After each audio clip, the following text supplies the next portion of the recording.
Hi viewers, welcome to our channel. ప్రస్తుతం మనతో పాటు దాము బాలాజీ గారు, సీనియర్ జర్నలిస్ట్ గారు మాట్లాడదాం. సార్ నమస్కారం సార్. నమస్తే. సార్ ప్రకాష్ రాజ్ గారు మరోసారి పవన్ కళ్యాణ్ గారి పైన విరుచుకుపడ్డారు సార్. ఈసారి అసలు పవన్ కళ్యాణ్కు సిగ్గు లేదు, బీజేపీతో కలిసి మత రాజకీయాలు చేస్తున్నట్టు తీవ్ర స్థాయిలో విమర్శించారు. ఆయన ఇంకేం విమర్శించేస్తారు. మరి ఆయన వ్యాఖ్యలను ఏ విధంగా చూడొచ్చు సార్, మీరేం చెప్తారు? ప్రకాష్ రాజ్ ముందు నుంచి కూడా పవన్ కళ్యాణ్ విమర్శిస్తూ ఉంటాడు. గతంలో కూడా లడ్డు సందర్భం కూడా అనేక ట్వీట్లు చేశాడు. అట్లాగే పవన్ కళ్యాణ్ సనాతన ధర్మం గురించి మాట్లాడేటప్పుడు కూడా అనేక ట్వీట్లు ఆయన వరుసగా ప్రశ్నించాడు పవన్ కళ్యాణ్ గురించి.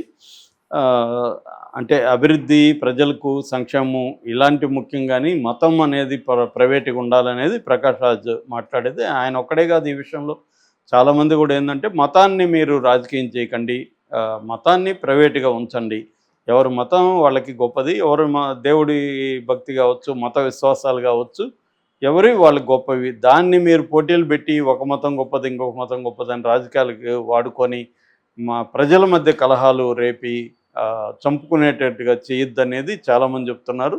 కానీ ఇవాళ ఏంటంటే కాదేది రాజకీయాలకు అనర్హం అన్నట్టుగా అన్ని అంశాలని రాజకీయాలకు కులం కావచ్చు, ప్రాంతం కావచ్చు, మతం కావచ్చు, ఇంకోటి కావచ్చు వాడతారు. ఇప్పుడు ఇవాళ ఏంటంటే కులం అనేది కూడా, నిన్న కూడా నేను ఒక ఊరికి వెళ్ళి ఉంటే అక్కడ దేవుడికి సంబంధించి ఒక్కొక్క కులం ఒక్కొక్క రోజు శ్రీరామనవమికి చేస్తారని చెప్తున్నారు. అక్కడ ఈ కులంకి ఈరోజు ఇస్తే రేపు ఇంకొక కులం వాళ్ళు చేస్తున్నారు. కులాల వారీగా విడిపోయి దేవుడిని కొలవడం అంటే ఇది జరుగుతుంది. దీన్ని ఎవడు ఆపలేడు.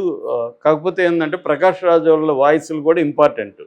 అంటే ఎవరో ఒకరు దీనికి వ్యతిరేకంగా మాట్లాడడం, ప్రజల్ని అవేర్నెస్కి గురయ్యేట్టుగా చేయడం, ఇది కూడా ఇంపార్టెంట్.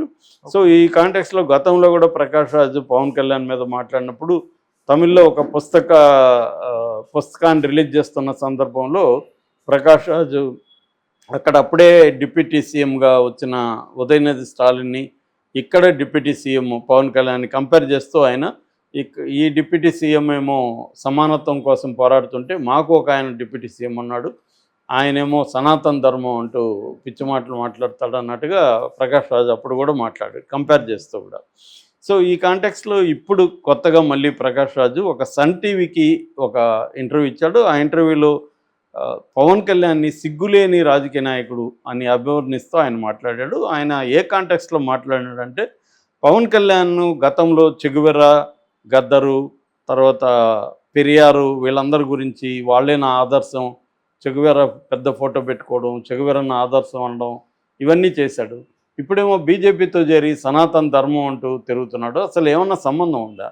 పెరియారు కానీ గద్దర్ కానీ వీళ్ళందరూ కూడా బీజేపీ భావజాలానికి వ్యతిరేకంగా పనిచేసిన వాళ్ళు. ఇక చెగువెర అయితే విప్లవకారుడు అయినా, క్యూబాలో విప్లవం చేసి క్యూబాలో సక్సెస్ అయినా కూడా వేరే దేశాల్లో విప్లవం చేయడానికి వెళ్ళిన వ్యక్తి. అలాంటి వ్యక్తిని నా ఆదర్శం అన్నవాడు ఇక్కడొచ్చి బీజేపీతో చేరి సనాతన ధర్మం అని హిందూ మతాన్ని రెచ్చగొట్టి ముస్లింలకో లేకపోతే మైనారిటీలకు వ్యతిరేకంగా హిందూ మతాన్ని రెచ్చగొడుతున్నాడు. హిందూ మతం ప్రమాదంలో ఉందంటే ఎవరి నుంచి ప్రమాదంలో ఉంది? వీళ్ళ నుంచే కదా అనేది మాట్లాడుతున్నాడు. సో ఈయనకి అసలు ఏమైనా సిగ్గుందా? గద్దరు, పెరియారులని ఒక పక్క నా ఆదర్శం అని చెప్పుకుంటూ వాళ్ళకి వ్యతిరేకంగా ఉన్న వాళ్ళ జీవితాంతం ఈ మతతత్వానికి వ్యతిరేకంగా పోరాడిన వ్యక్తులు ఇప్పుడేమో ఇతను మతత్వాన్ని ప్రోత్సహించే విధంగా ఈ ఫండమెంటలిస్ట్ హిందుత్వ వాదులైన బీజేపీతో చేరి చేస్తున్నాడు. దాని ఏమంటారు, సనాతన ధర్మం, హిందూ ధర్మం ప్రమాదంలో ఉన్నాయని చెప్తున్నారు. నిజానికి అవేం ప్రమాదంలో లేవు. ఇప్పుడు వాటి గతంలో ఎలాగ ఉందో అలాగే ఉంది. సనాతన ధర్మానికి వచ్చిన ప్రమాదం ఏంటి, హిందూ ధర్మానికి వచ్చిన ప్రమాదం ఏంటి? కేవలం బీజేపీ ప్రమాదంలో ఉంది, బీజేపీ క్రైసిస్లో ఉంది, బీజేపీ నెక్స్ట్ అధికారంలోకి రావడం కష్టంగా ఉంది, అందుకని ఈ డ్రామా ఆడుతున్నారు అనేది ఆయన ప్రధానంగా విమర్శించాడు. నెక్స్ట్ ఆయన చెప్పింది ఏంటంటే ఒక ఫుట్బాల్ గేమ్ని ఎగ్జాంపుల్గా చెప్పాడు. మామూలుగా ఒక ఫుట్బాల్ గేమ్ జరుగుతుంటే మనం ఆడియన్స్గానే ఉంటాము, లేకపోతే ప్లేయర్స్గానే ఉంటాము, రెఫరీగానే ఉంటాము, లేకపోతే అంపైర్గా ఉంటాము, గోల్ కీపర్గా ఉంటాము. కానీ ఫుట్బాల్కి ఏమీ తెలియదు. ఫుట్బాల్ ఎవడు తంతున్నాడు, ఎవడు దాన్ని ఎలా ఉపయోగించుకుంటాడో ఫుట్బాల్కి తెలియదు. అలాంటి ఫుట్బాల్ లాంటి వాడు పవన్ కళ్యాణ్ అనేది ఆయన చెప్పిన ఇది. అంటే పవన్ కళ్యాణ్ని కొంతమంది వాడుకుంటున్నారు అనేది ఆయన చెప్పాడు. అంటే ఎవరు వాడుకుంటున్నారు అనేది ఆయన చెప్పలేదు, కానీ మనకు అర్థమైంది ఏమంటే ఇటు చంద్రబాబు వాడుకుంటున్నారు, అతను బీజేపీ ఆయన్ని వాడుకుంటుంది. అంటే పవన్ కళ్యాణ్కి సొంత బుర్ర లేదు, అతను బ్రెయిన్లెస్ ఫెలో అనేది ఆయన చెప్పకనే చెప్పాడు. అంతే కదా, ఇప్పుడు ఫుట్బాల్ లాగా నన్ను ఎవరన్నా వాడుకుంటున్నారంటే నాకు బ్రెయిన్ లేదనే కదా, అది ఆయన చెప్పిన ప్రధానంగా ఇది. ఇంకోటి ఏం చెప్పాడంటే, మామూలుగా సినిమాల్లో ఆయన వేషాలని నేను కూడా లైక్ చేస్తాను, ఆయన చాలా రకాల పాత్రలు వేశాడు, కానీ రాజకీయాల్లో అన్ని రకాల పాత్రలు వేయకూడదు, ఒక సొంత ఫిలాసఫీ అనేది ఉండాలి ఆ రాజకీయ నాయకుడికి అని చెప్పి ఆయన సాంస్క్రిట్ కొటేషన్ కూడా, ఉదర నిమిత్తం బహుకృత వేషం అనేది సాంస్క్రిట్ శ్లోకం చెప్తుంది. అంటే పొట్టకోటి కోసం అనేక వేషాలు వేస్తాం, కానీ రాజకీయాల్లోకి వచ్చినప్పుడు ప్రజలకి నిబద్ధత ఉండాలి, రాజకీయాల్లో అనేక వేషాలు వేయకూడదు అనేది పవన్ కళ్యాణ్ చెప్పింది. ఆయనకి అవకాశవాది పవన్ కళ్యాణ్, అతనికి ఏమీ లేదు, ఫిలాసఫీ లేదని చెప్పాడు. ఇందులో కొన్ని చర్చించాల్సింది ఏంటంటే, ఇవాళ పవన్ కళ్యాణ్ ఒకడే అవకాశవాదిగా ఉన్నాడా, ఇంకెవరు లేరా, ఈయన చెప్తున్న కమ్యూనిస్టులు, ఈయన సపోర్ట్ చేస్తున్న కమ్యూనిస్టులు కరెక్ట్గా ఉన్నారా, లేకపోతే దళిత నాయకులు కావచ్చు, బహుజన్ నాయకులు కరెక్ట్గా ఉన్నారా అంటే ఎవరు కూడా ఇవాళ లేరు.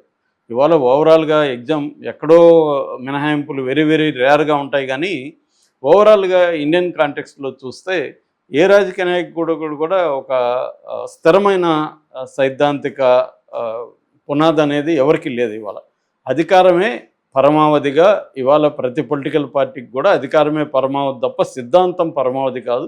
ఏ సిద్ధాంతం ఎవరికి లేవు. అందరూ కూడా వ్యక్తులుగా అయినా పార్టీలుగా అయినా ఇవాళ ఉన్నది ఏంటంటే అధికారం పరమావధి, కాబట్టి వాళ్ళకి దేన్ని ఉపయోగించుకోవాలో దేన్ని ఉపయోగించుకోకూడదని లేదు. ఇప్పుడు ఆంధ్రప్రదేశ్లో చూద్దాం, ఈయన పవన్ కళ్యాణ్ అంటున్నాడు, చంద్రబాబుకి ఏమన్నా నిబద్ధత ఉందా, చంద్రబాబు వాడుకోవట్లేదా, లడ్డుని ఆయన రాజకీయాలకు ఉపయోగించుకోవట్లేదా, జగన్ ఏమన్నా ఉపయోగించుకోవట్లేదా, జగన్ బీజేపీతో 10 ఏళ్ళుగా కుమ్ముక్కై పనిచేయలేదా, మరి జగన్కి ఈ అవకాశవాది కాదా, చంద్రబాబు అవకాశవాది కాదా, ఓన్లీ పవన్ కళ్యాణే అవకాశవాదా అనే ప్రశ్నలు ప్రకాష్ రాజ్కి ఎవరైనా కూడా వేయచ్చు. ఎందుకంటే పవన్ కళ్యాణ్ ఎందుకు టార్గెట్ చేస్తున్నావు అనేది ఆయనకు వస్తుంది. రెండవది ఫుట్బాల్తో పోల్చాడు. పవన్ కళ్యాణ్ ఫుట్బాల్తో పోల్చడం అనేది మూర్ఖత్వం తప్ప, పవన్ కళ్యాణ్ జర్నీని పరిశీలిస్తున్న వాళ్ళు ఎవరు కూడా పవన్ కళ్యాణ్కి బ్రెయిన్ లేదు, ఆయన ఎవరికో ఉపయోగపడుతున్నాడు అనేది రాంగ్. పవన్ కళ్యాణ్కి సొంత అజెండా ఉంది, ఆయనకు ఒక లాంగ్ టర్మ్ ప్లాన్ ఉంది, ఆయన ప్రతి మాట వెనుక ప్రతి చేష్టల వెనుక ఒక వ్యూహం ఉంది. పవన్ కళ్యాణ్ స్పష్టంగా తన గోల్ సీఎం కావాలనేది గోల్. ఆయనకి సీఎం కావడానికి ఏది ఉపయోగపడితే దాన్ని ఉపయోగించుకుంటూ వెళ్తున్నాడు. ఆయన సీఎం కావడానికి ఒకప్పుడు ఆయన గద్దరు ఉపయోగపడితే గద్దర్ను ఉపయోగించుకున్నాడు, చెగువెర అంటే చెగువెరను ఉపయోగించుకున్నాడు. ఎందుకంటే యూత్ ఆయనకున్న బలం అంతా కూడా యువకులకి ఒక ఆదర్శం చూపించాలి, అందుకని ఆయన ఒక చెగువెర ఏం చేశాడు, ఆయన ఎవరు అనేది ఎవరికి తెలియదు. ప్రపంచవ్యాప్తంగా చెగువెర అని ఇవాళ ఒక ఐకాన్గా మార్చేశారు. టీషర్ట్ల మీద, కీ చైన్ల మీద, టోపీల మీద అన్నిట్లో ఐకాన్గా మార్చేశారు ఆయన్ని. ఆయన నిజంగా ఏం చేశాడు అవన్నీ వీళ్ళు చేస్తారా ఏంటి? చెగువెర టీషర్ట్ మీద చెగువెర బొమ్మ వేసుకుంటే అది ఫ్యాషన్, ఒక ఫ్యాషన్ ఐకాన్గా చెగువెరను మార్చేశాడు. అది అర్థం చేసుకొని పవన్ కళ్యాణ్ తెలివిగా ఆ ఫ్యాషన్ ఐకాన్ని రంగంలోకి దించాడు. సో పవన్ కళ్యాణ్ ఏది చేసినా గుడ్డిగా ఏది చేయలే, ఆయనకు ఒక ప్లాన్ ఉంది, స్ట్రాటజీ ఉంది. ఆయన ఎదగాలనుకున్నప్పుడు ఏది ఉపయోగపడితే దాన్ని ఉపయోగించుకున్నాడు, దాని తర్వాత ఇది అడ్డుగా ఉందంటే దాన్ని వదిలించుకున్నాడు, ఇంకొక దాన్ని పట్టుకున్నాడు. అది ఆ జర్నీని నువ్వు ఎక్స్ప్లెయిన్ చేయాలి, కానీ ఆయన ఫుట్బాల్ ఇంకోటి చెప్పడం అనేది ప్రకాష్ లాంటి వాళ్ళు ఏంటంటే, ఎప్పుడైనా కూడా ఒక జర్నీని నువ్వు ఎక్స్ప్లెయిన్ చేయగలగాల, అతను ఎందుకు అలా చేస్తున్నాడు ఏంటి అనేది చెప్పగలగాలి, అప్పటికే ప్రజలకి ఇది అవుతుంది. లేదంటే ఈ షార్ట్లో అతను ఒక మూర్ఖుడు, అతను ఒక ఫుట్బాల్ అంటే ఎవరు పెద్ద కన్విన్స్ కాదు. సో మనకి ఏంటంటే ఆయనకి చంద్రబాబు అవసరం, చంద్రబాబు పవన్ కళ్యాణ్ అవసరం, ఇద్దరు అవసరం, ఒకరికొకరు అవసరం. అంతేగాని చంద్రబాబు ఆడిచ్చినట్టుగా పవన్ కళ్యాణ్ ఆడట్లే. అసలు ఇవాళ చూస్తే చంద్రబాబుకి పవన్ కళ్యాణ్ చెక్స్ పెడతా ధమ్కీలు ఇస్తున్నాడు, మన భాషలో చెప్పుకోవాలండి. అంటే ఎక్కడికక్కడ ధమ్కీలు ఇచ్చుకుంటూ వెళ్తున్నాడు. అవును, లోకేష్ని ఎదగనీయకుండా తన ఎదుగుదలని ప్రతి అంశాన్ని, అంటే ఈ కూటమి ప్రభుత్వంలో జరిగే ప్రతి లోపాన్ని ఇతను ఎత్తి చూపుతూ ఒక రెబల్గా ఫోకస్ చేసుకుంటూ ఒక ప్రతిపక్ష నాయకుడిలాగా బిహేవ్ చేస్తున్నాడు పవన్ కళ్యాణ్. అంటే చాలా క్లారిటీతో ఉన్నాడు. సో అందరి రాజకీయ నాయకుల గోల్ లాగే పవన్ కళ్యాణ్ ఫిలాసఫీ కానీ గోల్ కానీ అన్నీ కూడా అధికారమే. అది అందరికీ ఉంది, అది చెప్పాలి. కానీ పవన్ కళ్యాణ్ ఒకడే ఏదో ఇక్కడ పనికిమాలిన వ్యక్తి, మూర్ఖుడు, అతను ఫుట్బాలు, అతను అవకాశవాది, అతను అనేక వేషాలు వేస్తున్నాడు. వేషాలు లేని రాజకీయ నాయకుడు ఎవడు ఇక్కడ?